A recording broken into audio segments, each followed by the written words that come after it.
the diversity and expansiveness of Olympic National Park.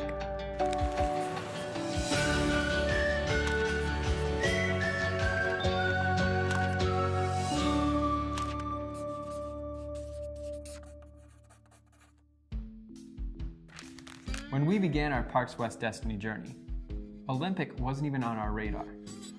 Our original plan was to head east from Crater Lake and spend a few days in Glacier National Park. However, the main road heading through Glacier National Park was still closed mid-June due to snow cover. Now, from the beginning of this trip, I have been constantly checking the social media pages to see if that road was going to be open. But when it got to the point where we were ready to leave Crater, it just still wasn't. So we made the decision to drive north instead of east. And on the very day that we made that decision, the road in Glacier opened up. I'm not gonna lie, I was a little bummed. But we were already beginning our trek north, so we decided to stay with Olympic National Park. But honestly, we couldn't be happier with the decision that Mother Nature forced upon us. Olympic National Park lies on Washington State's Olympic Peninsula. It covers 1,442 square miles of various ecosystems, from dense rainforests to coastal tide pools. Our visit started in the Quinault Rainforest, lush greens of every shade in every direction. But you have to watch your step for shades of yellow, as banana slugs, named due to their color and size, are abundant. On our hike later that day, we found the world's largest spruce tree. It's not every day you get to hug an organism over 1,000 years old. Day 2 in Olympic started early. We had an 11:30 appointment with low tide at the coast, so we were in the whole rainforest by 7 a.m. exploring the trails.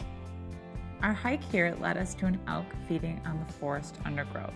A ranger came through this area at the same time and reminded us that although she does seem tranquil, we need to keep our distance. As we continued, we made our way through more plush forest, stopping at creeks and streams to admire their tranquility. But we eventually followed the roar of rushing water to Soul Duck Falls, a group of 3 individual falls plummeting into a crevice in the forest floor. Before long, it was time to get to the coast for low tide, so we headed to Ruby Beach. When the tide is out, small pools are made on, in, or at the base of rocks along the shore. It's as if the ocean floor comes to you. Each pool was teeming with life. Sea stars, sea anemones, mussels. The longer we looked, the more varieties of life we found, from small, hard-to-find creatures to larger, vibrant ones. Sadly though, the largest creature we saw on that beach was unfortunately not alive. If you're a little squeamish, you may want to scrub past the next 10 seconds. We found an infant humpback whale that had washed up on the beach. Our ranger guide couldn't determine exactly what caused its death, but it had been decaying at that spot for at least a couple of days.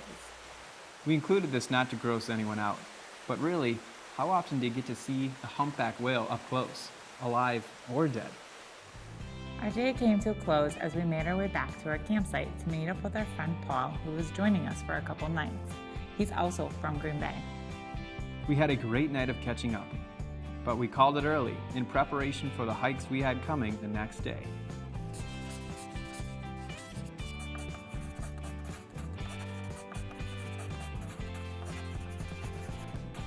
We have a lot more of Olympic to explore. So be sure to subscribe because you won't want to miss the sights in our next episode. But until then, make sure that you get out there and explore By taking the scenic route.